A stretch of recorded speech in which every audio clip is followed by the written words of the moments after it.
position, and we're live. Just like that, in the midst of battle once again, because we can't join the game on time. We don't know how to do that. Oh, look, we're getting some tech issues. It's all good. We're 2-1 up. Western Jesters won the first round. Then it got traded back as we got lucky with the second round. By the looks of it, it was only luck because Western Jesters pull it back right away. And now with a couple tokens in their possession, we'll see what the investment is like. They can donate over and get a sniper out if they want on the Allied side. I'm curious where they roll with this one. Yeah, I'm curious. This is actually a game which I'm looking forward to, watching Western Jesters. Obviously, on We Got Lucky, don't really recognize any of the names here. I'm not really too familiar with the NA scene, especially with this huge influx of players towards the NA scene. Whereas Western Jesters, we're going to see some familiar names. You know, we've got West, Blade, Disrupt, Vic, Wally, all names which people would recognize if they watched NA Battalion before. Yeah, especially if you watch the Blitzkrieg Masters. Back in the day, these boys were pretty present. It's crazy back in the good to think that was good old September. days. Yeah, that was I know, in right? September, man. It was the good old days, but also times are better now. So it's like you got the trade-offs. We got built-in face. It's looking good. But let's take a look, right? Well, as always, they've actually gone for the full eco, and that's something that not only do we not see too often, but you recall like a lot of teams, the boys over at Comrade, Fi, and the lads, they never eco. They literally said that there's no point when you've got guns like the carbine and the Gewehr to play with. But evidently, We Got Lucky don't feel like they want to take that chance, and so they're running up head first against the likes of the STG, the Gewehr that we're seeing right there coming through from Gamer Wally, or Wale, as he's coming in with the 2 to shut down any aggression and pretty much any chance of the round for We Got Lucky. Yeah, it's interesting that teams are actually doing that. I think Entropy and Avenue, one of the teams, did it there. And okay, you can understand why when playing with the Gewehr as well as the carbine, even though Wally got 2 kills there, it's very harder to get kills now with that gun due to the new movement. It's a lot harder to hit the head, as well as the fact that it's a 4-shot kill compared to the 3-shot kill. That extra bullet actually creates a massive difference. So a lot of for players are steering away from it, only buying it in necessity. So the fact that they did an eco there, so they can get the bar, get all this utility as well as the scope on Joey, I actually like that. Yeah, now you can say there's still 4 tokens left, so they could have invested those into weapons in the previous round and tried. And yeah, they could have, but they could use those tokens later on if they lose a couple players here. And straight away, Vic's taken down. So access towards B is granted, but for the fact that they've actually got 2 players still here with fast rotations from Disrupt and Blade hiding over towards Radio. So this is going to be a really hard push, especially as now their smokes are really limited with only 1 left on Crowside and a nade on Flip, but still the kills come in. But at this point, 2 kills on B. Do you really suspect Blade to be here? Probably not, especially in that radio position. I don't even think they're checking it out as they push. He actually gets one, but Crowside, again with the trade, making it 2 versus 3. West with that shotgun, he's probably going to be in a tough position, as well as the fact that, talking about Wally, he's got that Gewehr, which I talked about how it's much harder to get a kill with. It's definitely going to prove to be a hard retake if they actually go towards that beast bomb site, but you can see the hesitance on We Got Lucky. Wally taken down straight away, so it's all on West. Bar in hand, 1v3. Spamming through to try to take the bomb planter down, but lying down on the floor. What can you do? Doesn't notice the player pushing him close, and Crowside comes through with a 4th kill and an absolutely phenomenal round early on for him. And the thing is, you can't rely on individuals to have rounds like that all the time, or at least there's very few that you can. The likes of, again, Fi is certainly a player you can hedge your bets on. Or, I mean, we saw another player you could hedge your bets on, but they're banned now. So 3-2. It's it's a good start for the Axis, but with that last round going the way We Got Lucky, if they can snowball this a little bit more, they'll start to deal a lot of damage towards that economy, taking pretty much nades out of play. Ooh, nade was a little bit crispy. Yeah, and I mean, you want to build up good rounds on the Allied side early on. Yeah, you definitely want to get as many Allied rounds, since most teams would say that Axis is the best side on majority of maps. Even on the new map Vanguard, I've seen a lot of players say Axis is still the better side. Even though a lot of players are getting a lot of rounds on their Russian, it's probably due to the fact that it is a newer map. But yeah, Wally being tested for the first time on this A side, gets one. He gets a 2nd kill onto Herbie One at a time pushes when you have the car. That's probably not the best way to attack this bomb site. Flip-flop trying his best, but West has got his teammates back, which just makes it a 1 versus 5 as Wally still killing those players one at a time, peeking him. Probably not the best strategy. Not really, and you can see like across the map they were playing so individual, pushing in towards the barn as well, getting cut down by the shotgun, and immediately there's no one there to find the trade, so the shotgun's re-pumped and ready to explode all over the faces or chests or wherever you like of his opponents. So Western Jesters now 4 on the board, looking a little bit better. Again, there is a massive air of caution though, because things are still up in the air. We Got Lucky can have themselves a very decent start, and that nade came very close to taking flip-flops out. I think it's maybe time to talk about what they're aiming for. I kind of feel like if they can get 5 rounds on the board, We Got Lucky will be feeling pretty happy with that. Yeah, I totally agree with that, Wally. Okay. Probably trying to make sure that they don't have that. But yeah, 5 rounds is definitely a ball mark for the Allies if you want to go for it. 4 is still doable, yeah, as well as 3, but it's just like 5. You feel safe when you for sure. When it's you're like down. You're aiming for 5. If you fall a little bit short, it's okay. And then 3, you're in a little bit of danger. You need to make sure that you get off to a good start on the Axis side and really start to beat them down, because at that point the enemy team will be coming through with a lot of momentum. And if you're capitalizing 9 rounds on your Axis side, you're going to be pretty confident. Yeah, it's obviously you're going to feel confident when you have 9 rounds going into the second half. And if you win that first round, you're pretty much guaranteed to win, because when you win that first round, you have that buffer zone, just like CS now, where you can string together 1 or 2 rounds just because of all that massive coin difference which you get now. Yeah. Well, one thing I would say though, the first round's a little bit less important than CS. It's definitely similar. It gives you the same vibe, but for the fact that if you get a few kills, then it's much more valuable, because you can upgrade to a far better weapon with 1 or 2 kills than if you do that in CS. If you get 1 or 2 kills, you're still going to be on an SMG. You're not suddenly going to get the likes of an M4 out. So it gives you a small bit of an edge, but no time left in this round. We Got Lucky, you're already out.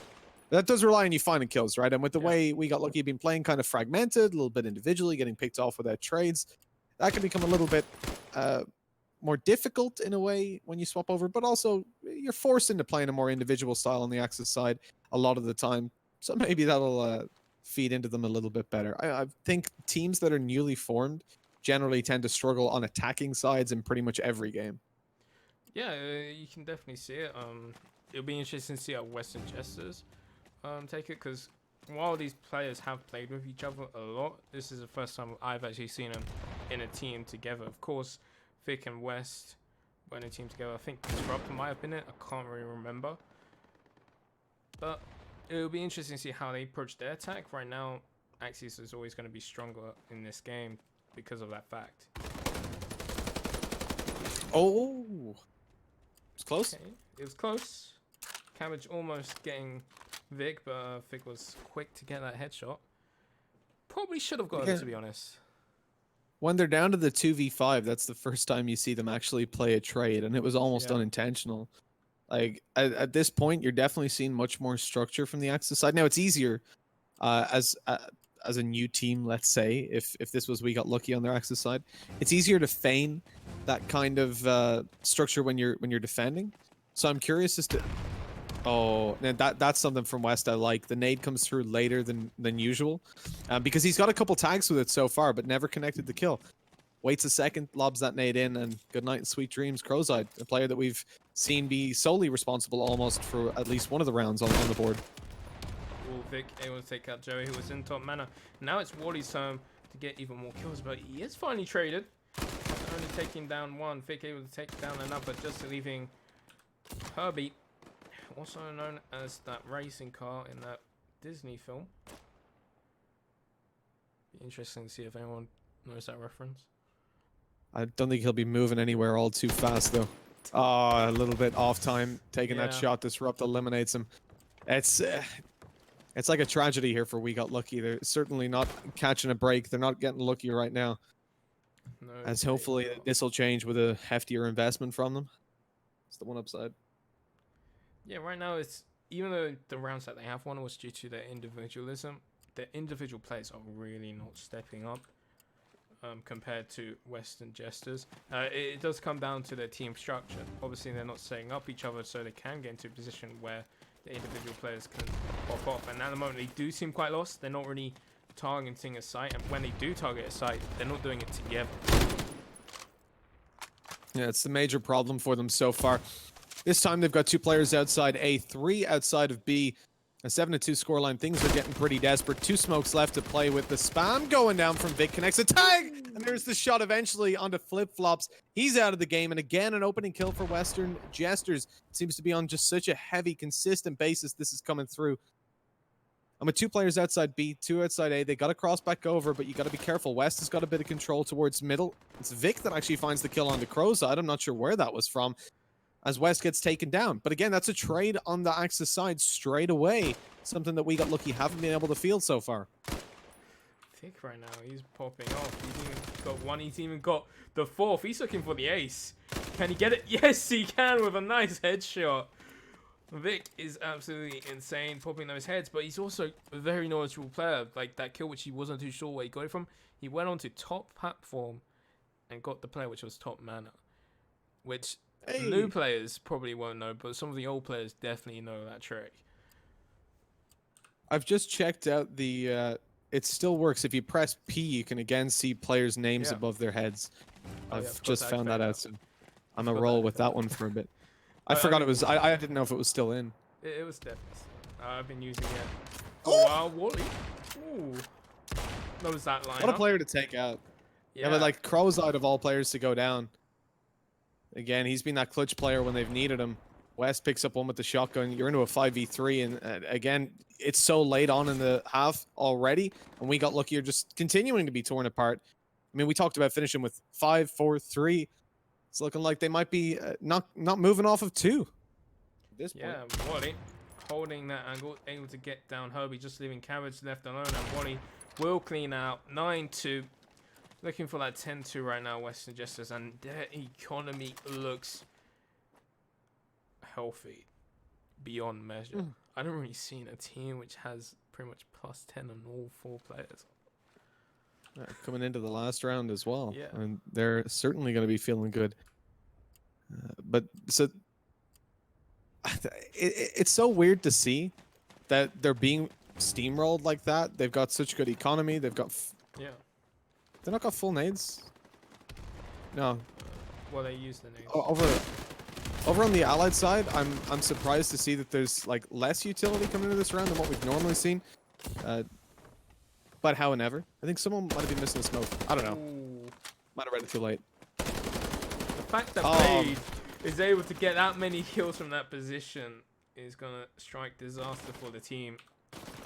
Crowside, only player left alone. He has to exit to be able to clutch it, and Disrupt's just not going to give him that chance. But damn, Blade absolutely going ham, and no one checking their position despite their teammate dying from his position several times. I don't know if that's due to miscommunication or just having too much trust in your teammates. I don't know. Well, look, we talked a little bit about how important the first round would be if they finished with the likes of 3 rounds at this point. It's important that they at least claim themselves a couple strung together. Not just because, obviously, they're so close to losing already, but they need to find themselves confidence, as that's definitely going to be lacking at the moment. The defensive side is the best place to make that comeback happen. But if players are not feeling it, if they're not having that great of a game and missing their shots, this is where you're going to be punished even more harshly for it. Yeah, exactly. But I feel like they have to try and go for a different mindset. Maybe go for the mindset. Maybe we did get unlucky to be drawn against one of the best teams in this tournament. And how can we learn from this? Maybe download the demo and look through to see what Western Jesters actually did to be able to capitalize in it. But Wally, how has he got into this position undetected? I do not know. Takes out 2 players himself and even gets that last one, making it 11-2. And that start, which they need, we got lucky. They'll try and get back in this game. It's just not there. It's rough for sure. I mean, working back from this is basically impossible. You need to have such heavy momentum built up. But apparently, Cabbage's dad can beat up Western Jester's dad any day of the week. So, in that case, I think in we that got lucky. case, Might yeah. have it in the bag. Yeah, like, well, why are we even playing this tournament? They might as well just win if he can be up their dad any day. They probably can beat my dad then. Judging by Vic. I don't even want to think about that. Imagine Vic's dad. Like, I'm getting scared now. exactly. So again, like opening kills, and that's the name of the game. Wally comes in with 2 to start it off, and he's just been playing solo towards A, going for the lurk and pushing up behind, but this time he goes a little faster and just wins out the duels all by himself, despite his team being on B. All the presence from Wally means that we got lucky. Obviously aren't rotating. They hear the bomb going down, but they're still conscious of Wally, who comes out and takes another onto Crow's side, and he's going to finish it off. A 4K, and fittingly, as the solo A player pushes through and kills the whole team. Especially since the team went towards B. Yep. It's not what you expect to see, No. but hell, he's on 22 for 4 right now. The That man's is having a insane. pretty decent game. The fact that everyone on Western Jesters have died 4 or less, Vic dying only twice, should probably shout numbers, you know? I think he's had 7 kills in the last 2 rounds. He Wally? finished the previous Yeah. half with 15. He's just been playing that A-long lurk, and he's just been getting those frags, backstamping them when his team's been pushing towards B, and it's been working against his defense, especially since the defense is so heavily towards A. And at the moment, West is just allowed to walk onto site and get that frag with no trades available. There's no one playing retrade on that. Gets that information as well, and he's just getting these frags as that grandfather clock ticks around Vic. Nice shot by Vic as he's eventually taken down. His time was up, but so too is the time of the game as Western Jesters walk away with a very dominant victory.